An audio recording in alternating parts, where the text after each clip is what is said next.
फिर झाड़ियों से एक चेहरा बाहर आया जिसका मुंह खून से लथपथ था। अजीब मुस्कान थी। उसे देखकर दोनों बहुत डर गए। महाराज भागिए, ये बहुत ही खूंखार जानवर है, अपनी जान बचाइए महाराज।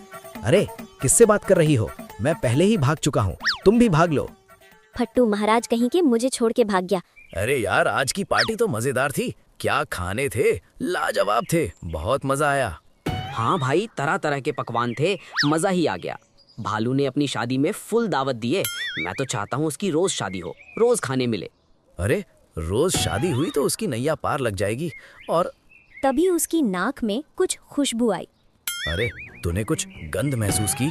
बड़ी अजीब सी सड़न वाली बदबू है, मानो कई दिनों से कोई लाश पड़ी हो। नहीं दोस्त, कोई भी गंध नहीं आ रही है। मुझे सर्दी हुई है, शायद इसलिए ऐसा लग रहा होगा। मेरे साथ चल, जरूर कुछ ना कुछ मिलेगा। वो गंध बहुत ही पास से आ रही है। दोनों एक झाड़ी के पास पहुंचे और उन्होंने देखा कि एक बाघ का शरीर पड़ा हुआ है। सिर्फ सिर ही ठीक है, बाकी शरीर किसी जानवर ने खा लिए थे। अरे ये क्या? भला बाघ जैसे शिकारी का किसने शिकार किया है, और वो भी इतनी बुरी तरह खाया है? अरे हाँ भाई, मैं भी यही सोच रहा हूँ। भला किसके पास इतनी ताकत है कि वो बाघ का शिकार कर सके? कहीं शेर सिंह ने तो शिकार नहीं किया, या फिर इन दोनों में लड़ाई तो नहीं हुई होगी? अरे ऐसा नहीं हो सकता। पार्टी में शेर सिंह तो हमारे साथ ही था, वो घायल भी नहीं दिख रहा था, जबकि बाघ और शेर दोनों ताकतवर हैं। अगर लड़ाई होती तो शेर सिंह जरूर घायल होता। तभी झाड़ियों में एक हलचल हुई। दोनों सहम गए। कौन है? कौन है? तभी एक विशाल परछाई निकली जो दोनों तक पहुंच रही थी। भाग भाई भाग, वरना ये दानव हमें भी खा जाएगा, भाग। दोनों ने दौड़ लगा दी।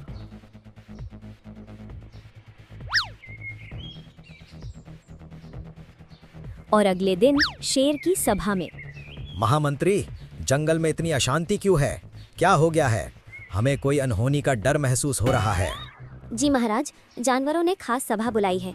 उनकी बहुत बड़ी परेशानी सामने आई है। आप कुछ देर रुकिए, सभी प्राणी आते ही होंगे। एक एक करके सभी आ जाते हैं। क्या बात है? आप लोगों ने ये सभा क्यों बुलाई है? क्या बहुत बड़ी परेशानी आ गई है?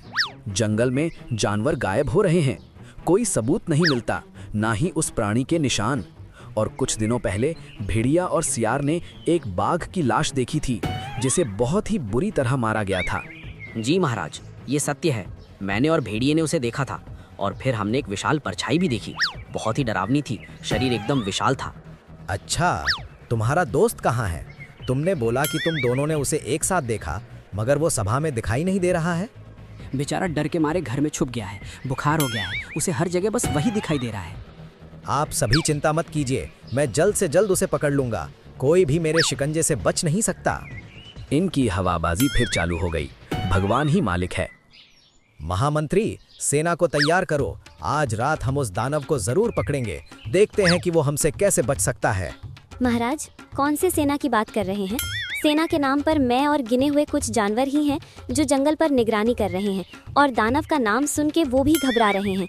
तो फिर जाओ, ऐलान कर दो। शेर सिंह किसी से नहीं डरता, चाहे वो दानव क्यों ना हो। ऊंची ऊंची बातें करने से कुछ नहीं होगा। चलिए देखते हैं असल में कोई जानवर है या कोई हमें बेवकूफ बना रहा है। चलिए। दोनों रात में चले जा रहे थे। थोड़े दूर चलने के बाद अजीब दुर्गंध आने लगी। अरे कैसी सड़ी गली दुर्गंध आ रही है, जैसे कोई जानवर कई दिनों से मरा हुआ हो। लोमड़ी, क्या तुम्हें भी वही खुशबू आ रही है? अरे हाँ हाँ महाराज, मुझे भी वही खुशबू आ रही है। लगता है नजदीक ही कोई जानवर में हुआ है। चलिए थोड़ी नजदीक चल के देखते हैं। दोनों नजदीक जाने लगे। पास जाकर देखते हैं कि एक मरा हुआ भैंस है, जिसकी खोपड़ी सही सलामत है, मगर बाकी शरीर किसी ने बुरी तरह नोच लिया था। वो देखकर दोनों डर गए। भैंस का इतना भयानक हाल किया है। सियार सही कह रहा था, वो जानवर खूंखार है, हमें सतर्क रहना चाहिए। हाँ महाराज, रात भी बहुत हो चुकी है। मुझे लगता है वो विशाल खूंखार शिकारी आसपास होगा। चलते हैं यहाँ से। नहीं नहीं, हमें इसका राज बाहर लाना है। हमने जानवरों से वादा किया है, अगर ऐसा नहीं किया तो मेरी थू-थू हो जाएगी। तभी झाड़ियों से एक विशाल परछाई बाहर आई, जिसे देखकर दोनों बहुत डर गए। महाराज हिम्मत रखिए, अब हमें लड़ाई के लिए तैयार रहना है। होश संभाल के रखिए। फिर झाड़ियों से एक चेहरा बाहर आया, जिसका मुंह खून से लथपथ था। अजीब मुस्कान थी। उसे देखकर दोनों बहुत डर गए। महाराज भागिए, ये बहुत ही खूंखार जानवर है, अपनी जान बचाइए महाराज। अरे किससे बात कर रही हो? मैं पहले ही भाग चुका हूँ, तुम भी भाग लो। फट्टू महाराज कहीं के मुझे छोड़ के भाग गया। भाग बसंती भाग, वरना तुझे ना वीरू मिलेगा ना जय मिलेगा। जानवरों को अगली सुबह मेरी लाश मिलेगी। दोनों दम लगा के भाग गए, सीधे गुफा में घुस गए। अगले दिन कुछ जानवर गुफा के पास पहुँचे। अरे महाराज कहाँ हैं? आज सभा नहीं ली, हमें जानना है कि उन्होंने उस दानव के बारे में पता लगाया कि नहीं। अरे एक नंबर का फट्टू राजा है। मैंने आज तक इतना कायर राजा नहीं देखा। कल हम इसे पकड़ने गए थे, हमने देखा कि एक खूंखार ऊंट जिसने एक भैंस का शिकार किया था हमारे सामने आ गया, और ये महाराज उससे लड़ने के बजाय दुम उठा के भाग गए और मुझे भी वहीं छोड़ दिया था। किस तरह जान बचा के आई हूँ। अच्छा, इसका मतलब वो एक ऊँट है। लेकिन अजीब बात है, जहाँ तक मैं जानता हूँ एक ऊँट कभी मांस नहीं खाता और ना ही कोई शिकार करता है। तो फिर वो कैसा ऊँट है? ये मांसाहारी ऊँट होगा, क्या पता उसे मांस बहुत पसंद हो। मैंने एक जमाने में सुना था कि एक ऐसा जानवर था जो शाकाहारी के बीच रहकर उनका ही शिकार करता है और हमेशा छुपा रहता है, कभी पकड़ में नहीं आता। ये तो बहुत बड़ी मुसीबत है। हमें कोई बढ़िया उपाय करना चाहिए ताकि इस दानव को पकड़ा जाए। सभी प्राणियों ने एक प्लान बनाया। उन्होंने एक जाल बनाने की योजना बनाई। तो प्लान ये है कि ये बकरा रात को घूमने निकलेगा और हम सब झाड़ियों में छिपे रहेंगे, और जैसे ही वो दानव ऊंट आएगा हम उसे दबोच लेंगे। अरे भला मुझे चारा घोटाले की तरह क्यों यूज कर रहे हो? अगर तुम सब भाग गए तो मैं उसका चारा बन जाऊंगा। मैं ये नहीं कर सकता। विश्वास कर यार, तुझे कुछ नहीं होगा क्योंकि तू हीरो है और हिंदी फिल्मों में हीरो को कुछ नहीं होता। लगता है तूने शोले फिल्म नहीं देखी है भाई। लास्ट में हीरो जय मर जाता है और ठाकुर की बहू जो पहले से विधवा है वो फिर से विधवा हो जाती है। बकरा सही कह रहा है, मैंने शोले देखी है। वीरू बसंती के साथ भाग जाता है बिना अपने दोस्त का अंतिम संस्कार किए। तू इसे क्यों डरा रहा है? बात हो चुकी है, बकरा ही मोहरा बनेगा। हम सब फैल जाएंगे, सब शांत रहेंगे, सही समय का इंतजार करेंगे। सभी के कहने से बकरा राजी हो जाता है और एक जगह पर खड़ा हो जाता है।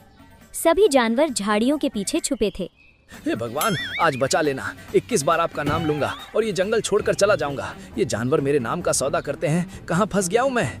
रात भर सभी प्राणी इंतजार करने लगे, लेकिन वो दानव ऊंट अभी तक नहीं निकला। सुबह हो गई, सब इंतजार करके थक गए।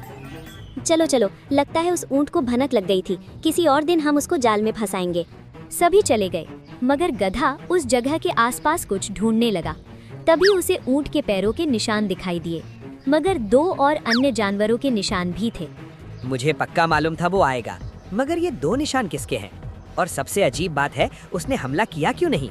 और तो और उसने इतना पक्का सबूत क्यों छोड़ा?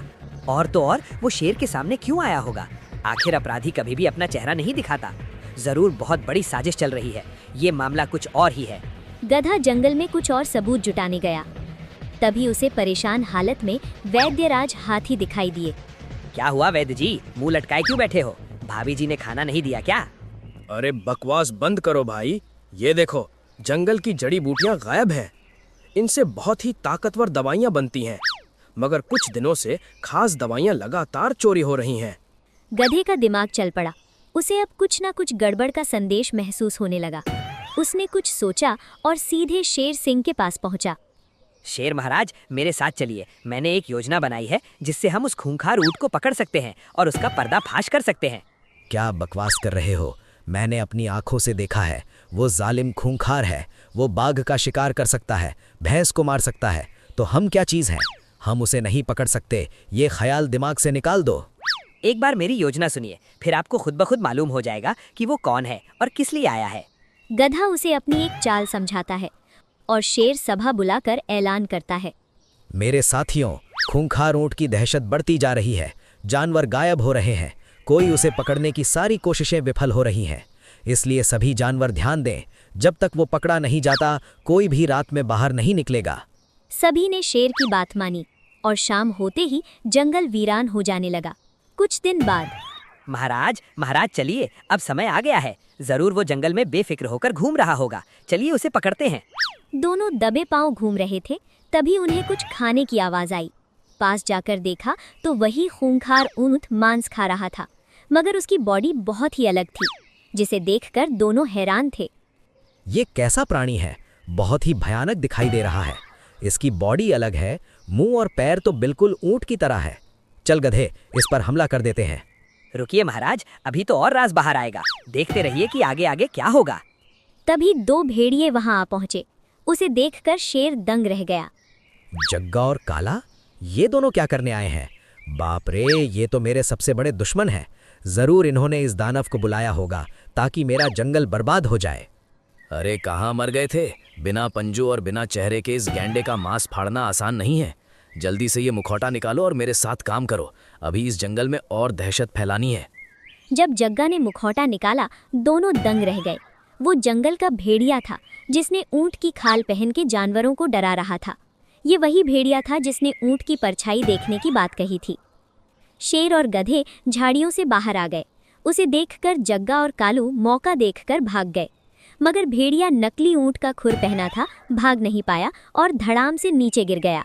दुष्ट भेड़िए, तेरी इतनी हिम्मत! जिस थाली में खाता है उसी में छेद करता है। बता, तूने ये सब क्यों किया? बोल, वरना अच्छा नहीं होगा। भेड़िया डरते हुए कहता है, महाराज, मुझे माफ़ कर दीजिए। मैं आगे से ऐसा नहीं करूँगा। बस थोड़ी सी मजबूरी थी, इसलिए ये सब करना पड़ा। मजबूरी? ऐसी भी क्या मजबूरी थी कि तुम मेरे दुश्मनों से मिलता था? वो तुम्हारे क्या लगते हैं, मुझे सच बताओ। महाराज, वे मेरे सौतेले भाई हैं। हम मिलकर जंगल में खौफ पैदा करना चाहते थे ताकि यहाँ की कीमती औषधियाँ और जड़ी बूटियाँ चुरा सकें। लेकिन तुमने इतने बड़े बड़े जानवरों का शिकार कैसे किया? इन्हें शिकार करना तुम लोगों की बात भी नहीं, तो आखिर कैसे ये सब किया?